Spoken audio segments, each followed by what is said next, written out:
Hi hello ನಮಸ್ಕಾರ. National TV ಸ್ಪೆಷಲ್ಗೆ ಸ್ವಾಗತ. ನಾನು ಪಲ್ಲವಿ ಎನ್ ರಾಜ್. ಸಾಹಸ ಸಿಂಹ ವಿಷ್ಣುವರ್ಧನ್ ಅಭಿಮಾನಿಗಳಿಗೆ ಶಾಕಿಂಗ್ ನ್ಯೂಸ್. ಅಭಿಮಾನಿಗಳ ವಿರೋಧದ ನಡುವೆಯೂ ಕೂಡ ಡಾಕ್ಟರ್ ವಿಷ್ಣುವರ್ಧನ್ ಅವರ ಸಮಾಧಿಯನ್ನ ತೆರವುಗೊಳಿಸಲಾಗಿದೆ. ಅಭಿಮಾನಿಗಳ ಆಕ್ರೋಶಕ್ಕೆ ಇದು ಕಾರಣವಾಗಿದೆ. ವರಮಹಾಲಕ್ಷ್ಮಿ ಹಬ್ಬದ ದಿನವೇ ಹಿರಿಯ ನಟನಿಗೆ ಅವಮಾನವಾಗಿದೆ ಅಂತ ಅಭಿಮಾನಿಗಳು ಆಕ್ರೋಶವನ್ನ ವ್ಯಕ್ತಪಡಿಸ್ತಾ ಇದ್ದಾರೆ. ಅಭಿಮಾನ್ ಸ್ಟುಡಿಯೋದಿಂದ ವಿಷ್ಣು ಸಮಾಧಿ ತೆರವುಗೊಳಿಸಲಾಗಿದೆ. ಹೌದು, ವಿಷ್ಣು ಸಮಾಧಿ ಜಾಗಕ್ಕೆ 16 ವರ್ಷಗಳಿಂದಲೂ ಕೂಡ ಹೋರಾಟ ನಡೀತಾ ಇತ್ತು. ವಿಷ್ಣು ಅವರ ಫ್ಯಾನ್ಸ್ ಹೋರಾಟವನ್ನ ಮಾಡ್ತಾ ಇದ್ರು. ಸಮಾಧಿ ಜಾಗದ ವಿಚಾರವಾಗಿ ಕೋರ್ಟ್ಗೆ ಬಾಲಕೃಷ್ಣ ಹಾಗೆ ಮಕ್ಕಳು ವಿಷ್ಣು ಫ್ಯಾನ್ಸ್ ವಿರುದ್ಧ ಹೋಗಿರ್ತಾರೆ. ಪಟ್ಟು ಬಿಡದೆ ವಿಷ್ಣು ಸಮಾಧಿಯನ್ನ ತೆಗೆಸಿ ಹಿರಿಯ ನಟನಿಗೆ ಬಾಲಣ್ಣನ ಮಕ್ಕಳು ಅವಮಾನಿಸಿದ್ದಾರೆ ಅಂತ ಆಕ್ರೋಶ ಕೇಳಿ ಬರ್ತಾ ಇದೆ. ಕೊನೆಗೂ ಕೂಡ ಪೊಲೀಸ್ ನೇತೃತ್ವದಲ್ಲಿ ಬಾಲಣ್ಣ ಮನೆಯವರು ಸಮಾಧಿಯನ್ನ ತೆರವನ್ನಗೊಳಿಸಿದ್ದಾರೆ ಎನ್ನಲಾಗ್ತಾ ಇದೆ. ಹೈಕೋರ್ಟ್ ಸೂಚನೆ ಮೇರೆಗೆ ಅಭಿಮಾನ್ ಸ್ಟುಡಿಯೋದಲ್ಲಿ ಇದ್ದಂತಹ ಸಮಾಧಿಯನ್ನ ರಾತ್ರೋರಾತ್ರಿ ತೆರವುಗೊಳಿಸಲಾಗಿದೆ. ವಿಷ್ಣು ಸಮಾಧಿ ಇದ್ದ ಜಾಗದಲ್ಲಿ ನೂರಾರು ವಿಷ್ಣು ಅಭಿಮಾನಿಗಳು ಈಗಾಗಲೇ ಸೇರ್ಕೊಂಡಿದ್ದಾರೆ. ಅಂದ್ರೆ 35 ವರ್ಷಗಳ ಕಲಾ ಸೇವೆ ಹಾಗೆ 200 ಕನ್ನಡ ಸಿನಿಮಾಗಳಲ್ಲಿ ಅಭಿನಯಿಸಿ ಕನ್ನಡಿಗರ ಮನಸ್ಸನ್ನ ಗೆದ್ದಿದ್ರು ನಮ್ಮೆಲ್ಲರ ಪ್ರೀತಿಯ ವಿಷ್ಣುವರ್ಧನ್ ಅವರು.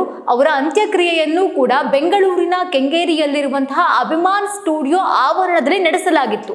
ನಂತರದಲ್ಲಿ ವಿಷ್ಣು ಸಮಾಧಿಯನ್ನ ಸಂರಕ್ಷಣೆ ಮಾಡಬೇಕು, ಅದನ್ನ ಸ್ಮಾರಕವಾಗಿ ನಾವು ಘೋಷಿಸಬೇಕೆಂಬ ಹೋರಾಟವಂತೂ ಅಂದಿನಿಂದ ಇಂದಿನವರೆಗೂ ಕೂಡ ನಡೀತಲೇ ಇತ್ತು. ಆದರೆ ಹೈಕೋರ್ಟ್ ಸೂಚನೆ ಮೇರೆಗೆ ರಾತ್ರೋರಾತ್ರಿ ಸಮಾಧಿಯನ್ನ ತೆರವುಗೊಳಿಸಲಾಗಿದೆ. 35 ವರ್ಷಗಳ ಕಲಾ ಸೇವೆ ಆಗಿರಬಹುದು, 200 ಸಿನಿಮಾಗಳು ಅಂದ್ರೆ ಏನು ಕಡಿಮೆನಾ?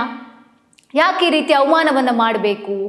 ಅವರ ಬೆಂಗಳೂರಿನಲ್ಲಿರುವಂಥ ಇಲ್ಲಿ ಕೆಂಗೇರಿನಲ್ಲಿತ್ತಲ್ವಾ ಅಭಿಮಾನ್ ಸ್ಟುಡಿಯೋ, ಆ ಆವರಣದಲ್ಲಿ ಅವರ ಅಂತ್ಯಕ್ರಿಯೆಯನ್ನು ನಡೆಸಲಾಗಿತ್ತು. ಒಂದು ಸ್ಮಾರಕವನ್ನು ನಾವು ಮಾಡಬೇಕು ಅನ್ನೋ ಉದ್ದೇಶದಿಂದ ಅಭಿಮಾನಿಗಳು ಹಾಗೂ ಅವರ ಮನೆಯವರು ಹೋರಾಡ್ತಲೇ ಬಂದರು.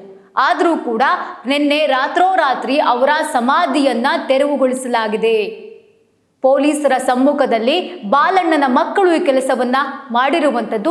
ಸದ್ಯ ಮೈಸೂರಿನಲ್ಲಿ ಈಗಾಗಲೇ ಒಟ್ಟು 2.75 ಎಕರೆ ಪ್ರದೇಶದಲ್ಲಿ ವಿಷ್ಣು ಸರ್ ಅವರ ಸ್ಮಾರಕ ನಿರ್ಮಾಣವಾಗಿರುವಂಥದ್ದು. ಅಂದ್ರೆ ವಿಷ್ಣುವರ್ಧನ್ ಅವರ ಸಿನಿಮಾದಲ್ಲಿನ ಪ್ರಶಸ್ತಿಗಳು ಸ್ಮಾರಕದ ಮ್ಯೂಸಿಯಂನಲ್ಲಿ ಇರೋದನ್ನ ನಾವು ಬಹಳ ವಿಶೇಷವಾಗಿ ನೋಡಬಹುದು. ಅದೊಂದು ವಿಶೇಷವಾದಂತಹ ವಿಷ್ಣು ಸರ್ ಅವರ ಪುತ್ಥಳಿಯನ್ನು ಕೂಡ ಅಲ್ಲಿ ನಿರ್ಮಾಣವನ್ನು ಕೂಡ ಮಾಡಲಾಗಿದೆ.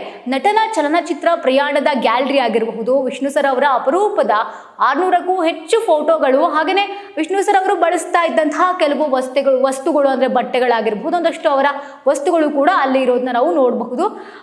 ಮಾಜಿ ಸಿಎಂ BS ಯಡಿಯೂರಪ್ಪ ಅವರು ವಿಷ್ಣುವರ್ಧನ್ ಅವರ ಸ್ಮಾರಕಕ್ಕೆ ಸೆಪ್ಟೆಂಬರ್ 15, 2020 ಅಲ್ಲಿ ಶಂಕುಸ್ಥಾಪನೆಯನ್ನ ಮಾಡಿರ್ತಾರೆ.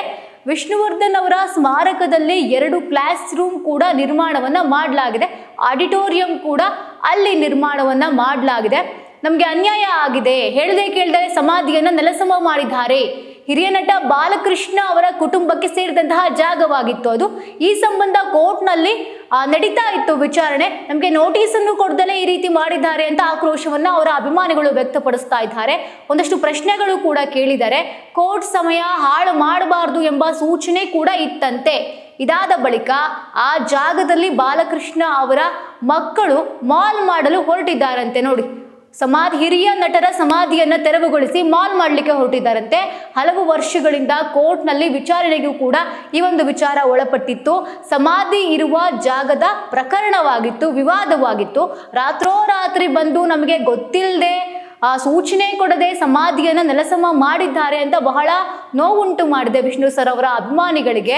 ಅಭಿಮಾನ್ ಸ್ಟುಡಿಯೋ ಮುಂದೆ ಭಾರಿ ಹೈಡ್ರಾಮವೇ ನಡೀತಾ ಇದೆ. ವಿಷ್ಣು ಸರ್ ಅಭಿಮಾನಿಗಳಿಂದ ಹೋರಾಟ ಕೂಡ ಆಗ್ತಾ ಇದೆ. ಬೇಕೇ ಬೇಕು, ನ್ಯಾಯ ಬೇಕು ಎಂದು ಹೋರಾಟವನ್ನು ಕೂಡ ಮಾಡ್ತಾ ಇದ್ದಾರೆ. ಅನ್ಯಾಯ ಆಗಿದೆ, ನಮಗೆ ನ್ಯಾಯ ಬೇಕು, ನ್ಯಾಯ ಬೇಕೇ ಬೇಕು ಅಂತ ಪೊಲೀಸರು ಹಾಗೆ ಅಭಿಮಾನಿಗಳ ನಡುವೆ ವಾಗ್ವಾದ ಕೂಡ ಆಗ್ತಾ ಇದೆ. ಪೊಲೀಸರ ಜೊತೆಗೆ ಅಭಿಮಾನಿಗಳು ಆಕ್ರೋಶವನ್ನ ಹೊರ ಹಾಕ್ತಾ ಇದ್ದಾರೆ. ಈ ಒಂದು ವಿಚಾರ ಸದ್ಯಕ್ಕೆ ಇಷ್ಟು ಅಪ್ಡೇಟ್ ನ ಕೊಡ್ತಾ ಇದೆ. ಮುಂದೇನಾಗುತ್ತೆ ಅನ್ನೋದನ್ನ ಕಾದ್ ನೋಡ್ಬೇಕಾಗಿದೆ. ಇದಾಗಿತ್ತು ಈ ಹೊತ್ತಿನ ವಿಶೇಷ. ನೋಡ್ತಾ ಇರಿ ನ್ಯಾಷನಲ್ ಟಿವಿ.